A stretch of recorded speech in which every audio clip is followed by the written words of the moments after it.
Perla verde, perla verde. Thank you, Creta. Thank you, Creta. Inspire next generation. And standing up for the future, for the future. Matando. Esta tierra. Matando. El futuro de las próximas generaciones. Matando. Okay, cool one. Here we go. Just want to know, who's your name? What's your name? Who are you? My name is Mike Jacko. I am a coordinator at the Aboriginal Policing Center in Vancouver. I coordinate the Elders and Youth Programming. I'm from the Odawa Nation, from Kwamkong Indian Reserve in Ontario, Canada. What is your project?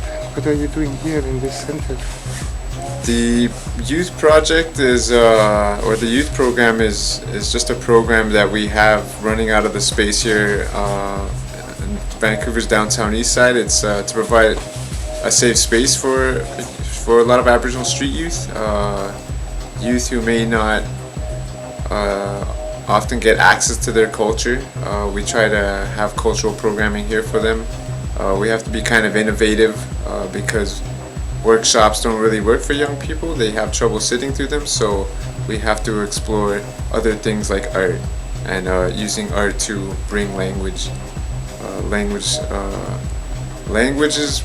which are dying out due to the residential school policies in the 1900s.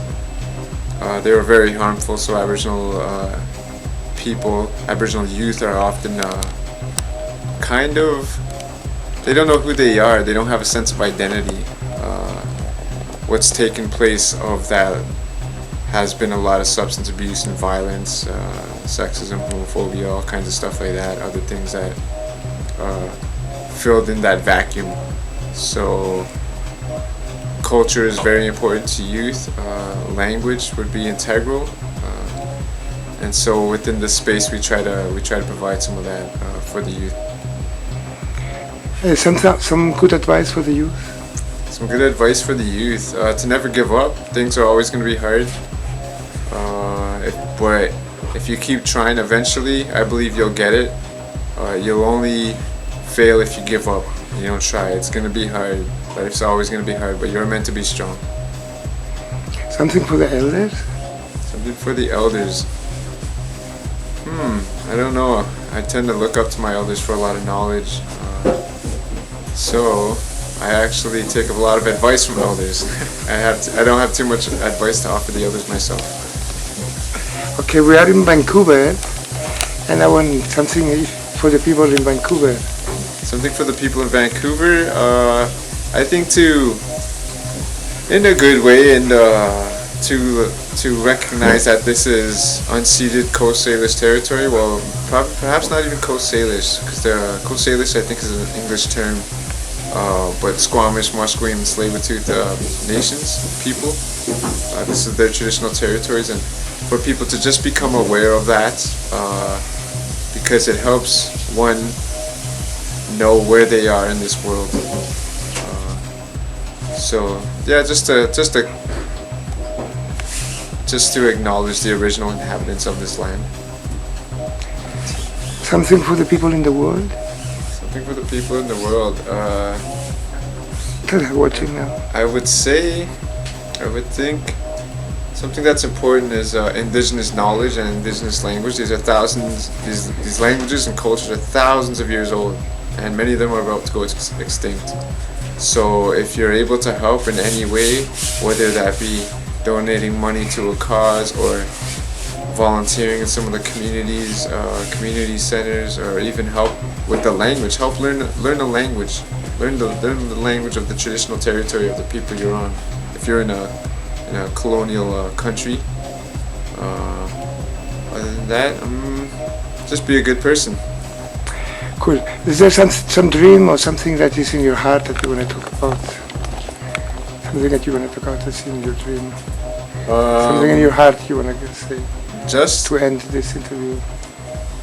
I just hope that people are able to articulate their feelings and understand that the world's problems are complex, and we each carry a bit of that trauma in us, and for people to like, I don't know, I would hope we could heal from the trauma and to not be afraid, because we can build a very, very good world. So I think being able to love oneself will help you love others, you know. So really try to help nourish whatever good part of your spirit there is. Really help nourish that, whether it be through art, through music, through ceremony, through eating healthy, exercise, whatever. And thinking kind thoughts, speaking kind words, and walking in a kind way, as they say in my territory.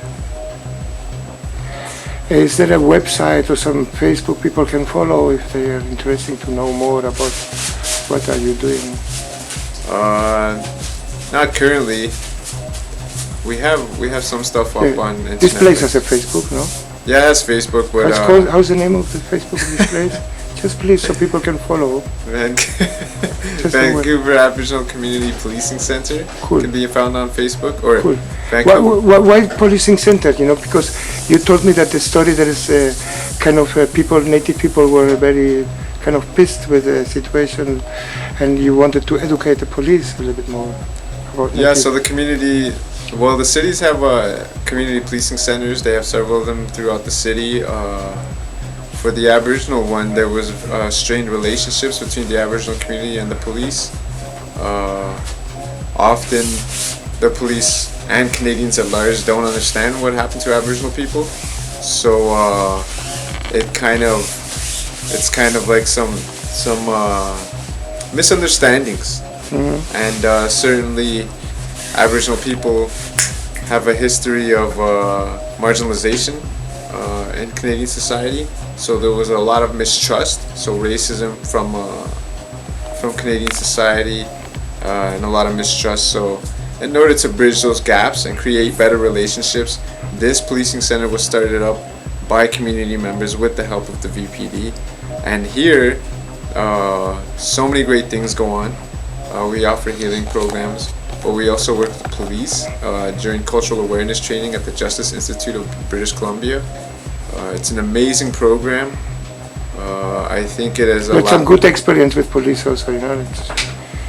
You tell me you had some good experiences. Yeah. So it's a good space to sit and talk, and we have a talking circle with them, a traditional style talking circle, and I think for both sides, we're able to see each other's humanness and understand. I think as human beings, we both had preconceived notions of one another. That's just kind of what we do. As human beings, we assess one another and we judge, and often I think it's been the wrong judgments. So the relationship with the police has been going great. I haven't met a police officer I haven't liked so far, which wasn't always the case. On the streets, often things were kind of confrontational, but within a safe space, we're all human, and we're all capable of connecting in a really good way. And so this Aboriginal Policing Center is helping in that great work with the police, and the VPD they're great people. So some last message before we go. No, I'm okay. I think I said most of it. Okay, thank you very much. Thank you. See you soon. Thank you, Kreta. Thank you, Kreta. Inspire next generation. And standing up for the future. Matando. Esta tierra. Matando. El futuro de las próximas generaciones. Matando. El agua.